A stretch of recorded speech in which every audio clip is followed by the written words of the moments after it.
প্রিয় দর্শক, আপনাদের সবাইকে আমন্ত্রণ জানাচ্ছি এটিএন নিউজের নিয়মিত আয়োজন নিউজ আওয়ার এক্সট্রা দেখার জন্য। আপনারা জানেন প্রতিদিনের আয়োজনে আমরা সমসাময়িক আলোচিত ঘটনা নিয়ে কথা বলি।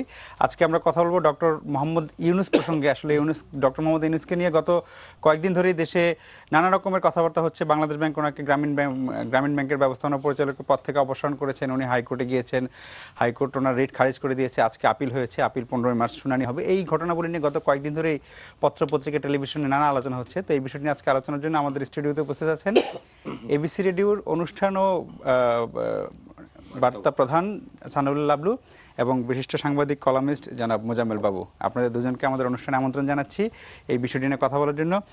তো লাবলু ভাইকে দিয়ে শুরু করি যে এই যে গত কয়েকদিনের আমি অল্প যেই ঘটনাবলীর কথা বললাম, আপনি এই ঘটনাটাকে কিভাবে মূল্যায়ন করছেন? আমি দেখছি যে যে এটা কোনো আদৌ প্রয়োজন ছিল না, যে বিষয়টা নিয়ে কোনো নতুন করে কোনো সমস্যা বা কোনো আলোচনা বা কোনো ইস্যু তৈরির কোনো বিষয় ছিল না।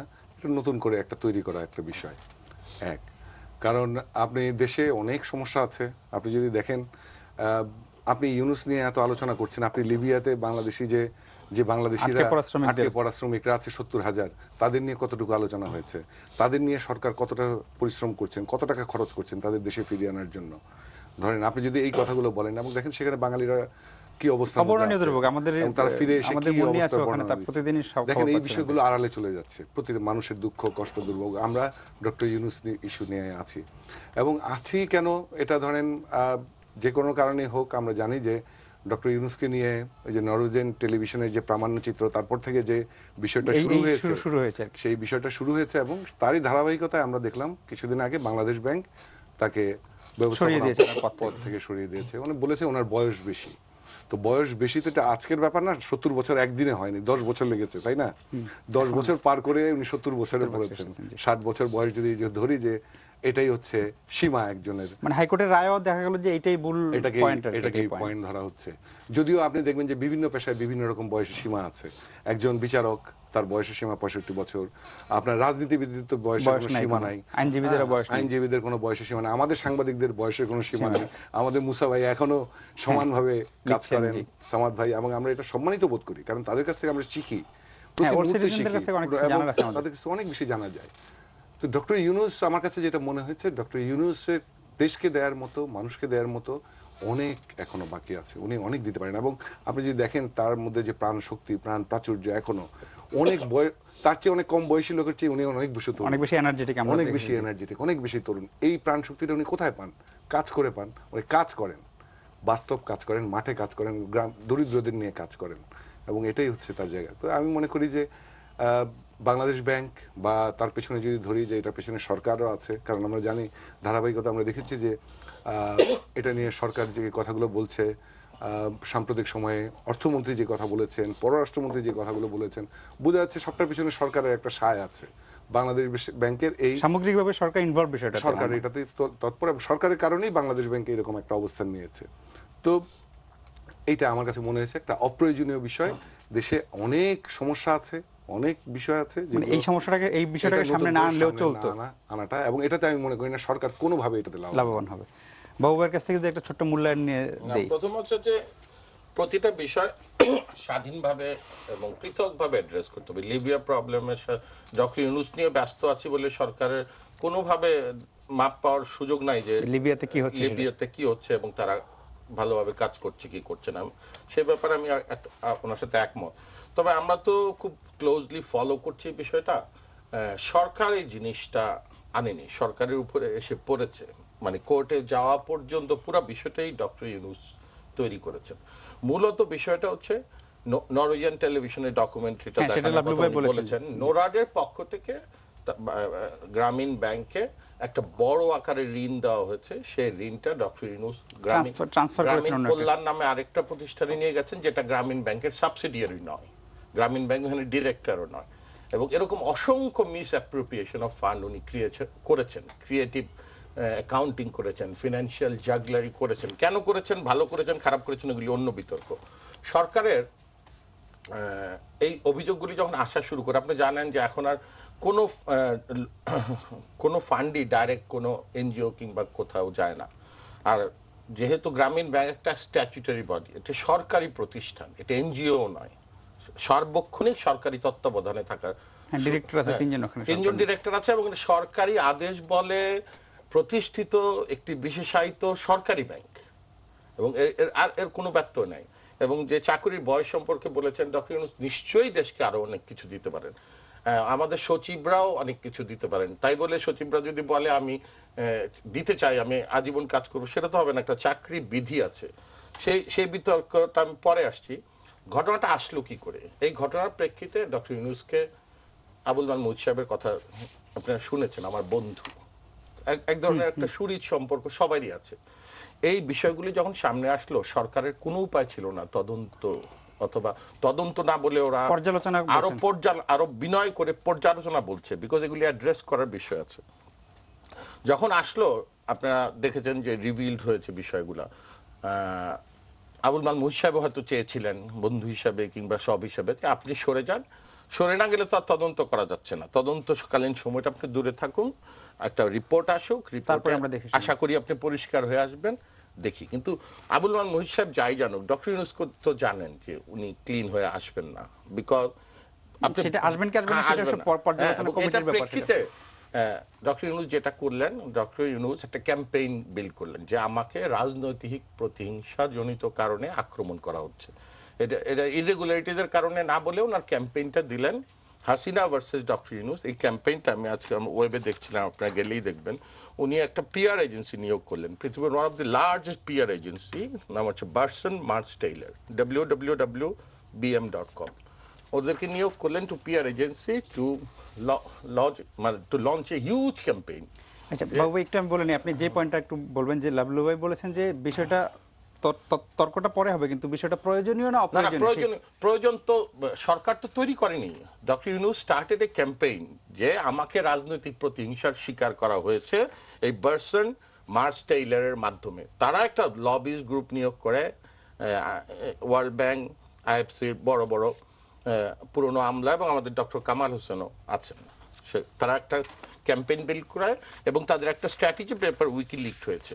স্ট্র্যাটেজি পেপারটা হচ্ছে ডক্টর ইউনূসকে ওনারা সাজেস্ট করছেন যে আপনি যে ক্যাম্পেইনটা বিল্ড করতে যাচ্ছেন হাসিনা ভার্সেস ডক্টর ইউনূস, যেটা এদেশের দেশপ্রেমিক যারা বুদ্ধিজীবী আছে তারা এটাকে বাংলাদেশ ভার্সেস ডক্টর ইউনূসে নিয়ে যেতে চাবে, বিকজ আপনার পিছনে পাশ্চাত্য সমর্থন স্পষ্ট হয়ে উঠবে এবং আপনাকে যদি আইনের আওতায় নিতে দেওয়া হয় আপনি পার পাবেন না, বিকজ এটা আপনি সৎ উদ্দেশ্যে করেছেন কি অসৎ উদ্দেশ্যে করেছেন পরের কথা, আপনি টেকনিক্যাল এররগুলি করে গেছেন। ফান্ড একখান থেকে আরেকখানে ট্রান্সফার করা থেকে শুরু করে এররের কোনো শেষ নাই। এটা কি আপনি অর্থের লোভে পড়ে কিসের জন্য করেছেন এটা পরের কথা, মানে ইউনূস অর্থলোভী সেটা ঠিক আমরা এই মুহূর্তে বলতেছি কি নিয়ে পড়েছে এটা পরের কথা, কিন্তু miss appropriation will be totally proved.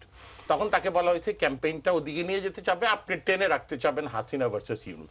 তাকে সাজেস্ট করা হচ্ছে কেবলমাত্র ইররেগুলেটরি যদি ডিবেটে আসে, পাবলিক সিম্প্যাথি থেকে শুরু করে সব আপনার বিপক্ষে থাকে। প্রথম আলো এবং ডেইলি স্টার যে ক্যাম্পেইনটা করছেন যে ডক্টর ইউনূস আইনের ঊর্ধ্বে, এই ক্যাম্পেইনে কিন্তু আপনি জনমত নেন আইনের ঊর্ধ্বে, ঠিক এটা মনে হয়। এই ক্যাম্পেইনটা বিল করাচ্ছে এই আইনের ঊর্ধ্বে বলে পার পাচ্ছে না, সেজন্য তারা দুইটা কম্পোনেন্ট যোগ করেছে। একটা হচ্ছে ডক্টর ইউনূস নোবেল লরেট, তাকে বিশেষভাবে দেখতে হবে এবং ঘুরে ফিরে আইনের ঊর্ধ্বে। ডক্টর ইউনূস 1 কোটি লোকের ক্ষমতায়ন করেছেন ঊর্ধ্বে। সুতরাং এই পিআর এজেন্সিটা বলছে যে মাইক্রো ক্রেডিটের তার গুণ, নোবেল প্রাইজের তার গুণ মিলিয়ে যদি আপনারা ক্যাম্পেইনটা বিল্ড না করেন, কেবলমাত্র ওই রেগুলারিটি হয়েছে কি হয়নি তাহলে একটু বিপদ হতে পারে, তাহলে আপনারা ওইটাই জিতবেন না। কিন্তু আর এতে বলছে, তারা সাজেশনই দিচ্ছে, if you can't convince create confusion. এই তিনটা মিলে কনফিউশন। একটা আমি একটু শেষ করি। সুতরাং আপনাকে আমি রিকোয়েস্ট করব, মাইক্রো ক্রেডিট ভালো কি খারাপ এটা একটা সেপারেট বিতর্ক। নোবেল পুরস্কার কোনো মানুষকে সম্মানিত, হেনরি কিসিঞ্জাররা যে পুরস্কার পায়, ওই পুরস্কার একটি মানুষকে সম্মানিত করে কি করে না সেটা একদম আলাদা বিতর্ক, অন্য বিতর্ক। এই বিতর্কে না যে যদি আমরা শুধু ডক্টর ইউনূস ইররেগুলারিটি করেছেন কিনা এবং যা কিছু করেছেন তাতে তিনি প্রথম আলো ডেইলি স্টারের ক্যাম্পেইন, যেই মাহফুজা নাম বলেছেন কেউ আইনের ঊর্ধ্বে না, তিনি এখন বলছেন ডক্টর ইউনূসের বিরুদ্ধে আইনি প্রক্রিয়াটা কেবলমাত্র টেকনিক্যালি। আমার মনে হয় যে আমি সেটাই লাবলু ভাই, মানে বাবু ভাই অনেকগুলো কথা বলেছেন, আপনি একটু আপনি অনেকগুলো কথা বলেছেন যেগুলোর কোনো রকম কোনো, আমি বলবো যে মানে আপনি যদি তথ্য প্রমাণ দেখাতে চান পারবেন না। প্রথম আলো, ডেইলি স্টার, আমি এক সময় প্রথম আলোতে কাজ করেছি, আমিও কাজ করেছি আপনিও একসময়। করেছেন। আমরা, আপনি নিশ্চয়ই জানেন, আমরা এই সাংবাদিকতা করি না যে কেউ আইনের ঊর্ধ্বে, ডক্টর ইউনূস নোবেল পুরস্কার পেয়েছেন বলে আইনের ঊর্ধ্বে, এটা আমরা কেউ কোনোদিন বলেছি বা আমাদের সম্পাদক বলেছেন বা আমাদের পত্রিকা বলেছে, এটা কেউ কোনো না, মাহমুদ আনাস কি না, বলেছেন? আমার মনে হয় না, Mere না, technicality। না, এটা কোনোদিনই বলেন। কালকেও অবশ্যই এটা বলেছেন। না, সেটাতে আমি আসছি সেই আবার। প্রশ্নই বলছি। এক নম্বর হচ্ছে আমার ওনার কথার যে আপত্তি, মিস অ্যাপ্রোপ্রিয়েশন অফ ফান্ড, আমি ঘোরতর আপত্তি জানাই এবং ঘোরতর বিরোধিতা করি। এটা খুবই আপত্তিকর কথা এরকম একটা, এবং এই পর্যন্ত যে মিস অ্যাপ্রোপ্রিয়েশন অফ ফান্ড যেটা বলা হচ্ছে, অর্থের নয় ছয় করা, যেটা সরাসরি নরওয়ে সরকার নিজেরাই নাকচ করেছে যে তারা এটার মধ্যে কোনো দুর্নীতি খুঁজে পায়নি। যে ইস্যুটা মানে এটা settled হয়ে গেছিল অনেক আগে। হয়ে গেছে 1999 সালে, আজকে থেকে 12 বছর আগে। সুতরাং এইটাকে নতুন করে এই ইস্যুগুলো, কিন্তু আমি যেটা বলতে চাচ্ছি যে দেখেন, এটা উনি যে ক্যাম্পেইনের কথা বললেন, আমি দেখছি যে উল্টো ক্যাম্পেইন হচ্ছে ডক্টর ইউনূসের বিরুদ্ধে। ঠিক এই ধরনের যে আপনি এক কন্টিনিউয়াসলি একটা লোকের বিরুদ্ধে মিথ্যা বলতে থাকেন, আপনি প্রমাণ করেন গোয়েবলসের যে নীতি, সত্যি মনে হবে। সেটাকে সত্যি বলে প্রমাণ করা, এবং ঠিক এই জায়গাটায় আমি সেটাই দেখছি। আমি জানি না জনাব মোজাম্মেল বাবু কোথায় পেয়েছেন যে উনি পিআর এজেন্সি নিয়োগ দিয়েছেন। ডক্টর ইউনূসের মতো বড় পিআর লোক সারা দুনিয়া, মানে বাংলাদেশে আর কোন লোকটা আছে আপনি জানেন? Himself মানে উনি একা একটা মানুষ সারা দুনিয়াতে বাংলাদেশের পক্ষে পিআর করেন, বাংলাদেশের মানুষের জন্য পিআর করেন। উনাকে দেখে মানুষ বাংলাদেশ চেনে। আজকে দেশে বিদেশে ইউনূস সাহেবের মানে কোনো দোষ নাই, ইউনূস সাহেব সব কিছুর ঊর্ধ্বে, তা তো না। ইউনূস সাহেব নবী না, না, উনি ইয়ে না, মানুষ, উনি সাধারণ দোষী মানুষ, গুণী ওনার মানুষ, দোষে গুণে দোষে থাকতে গুণী পারে। মানুষ। কিন্তু উনি কিছু কাজ করেছেন, উনি একটা প্রতিষ্ঠান তৈরি করেছেন। এটা বাবু বললেন যে এটা সরকারি প্রতিষ্ঠান, অবশ্যই সরকারের সাহায্য হয়েছে, কিন্তু এটা সরকারি সরকারি কৃতিত্ব না, অনেক- সরকারি ব্যাংক না এটা।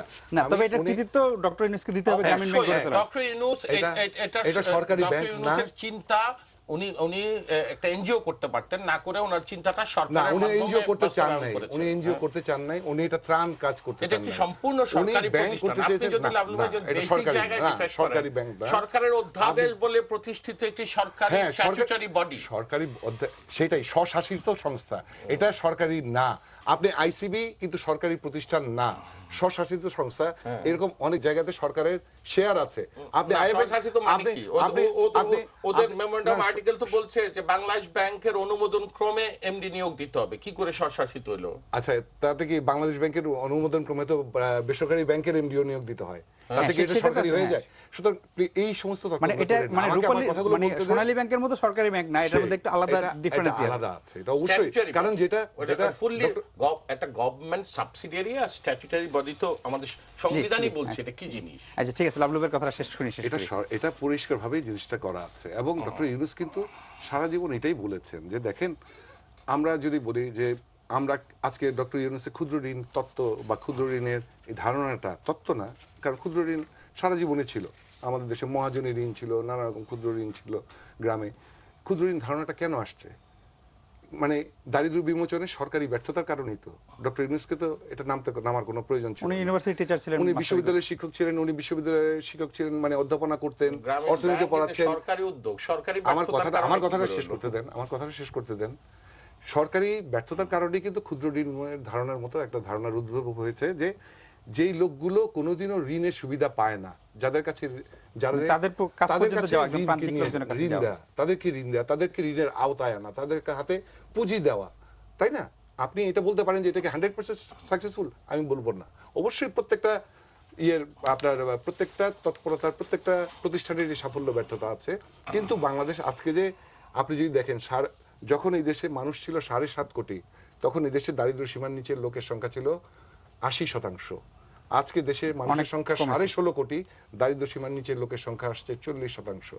আপনি মানুষের অঙ্কে এবং ইয়েতে যদি আপনি হিসাব করেন কত কত কোটি মানুষ দারিদ্র্য সীমা থেকে বেরিয়ে আসছে, এইটার পিছনে কি কি অবদান? এটার পিছনে প্রবাসী আয়ের অবদান, এটার পিছনে ক্ষুদ্র আয়ের ঋণের অবদান, এটার পিছনে গার্মেন্টস শিল্পের অবদান, আমাদের বেসরকারি খাতে একটা বড় অবদান। হ্যাঁ, এবং এগুলোতে আরো অনেক কিছু আছে, তাই না? দিনের পর দিন। কারণ আপনি ভিজিএফ দিয়ে তো আপনি একটা লোককে স্বাবলম্বী করতে পারবেন না, তাই না? আপনি ক্ষুদ্র মানে কাজের বিনিময়ে খাদ্য দিয়ে বা এই ধরনের সরকারের সোশ্যাল যে নেট, এটা দিয়ে হয়তো পুরোটা কভার করা যায় না। তাকে আপনি ঠেকিয়ে রাখতে পারেন, তাকে বাঁচিয়ে রাখতে পারেন, কিন্তু তাকে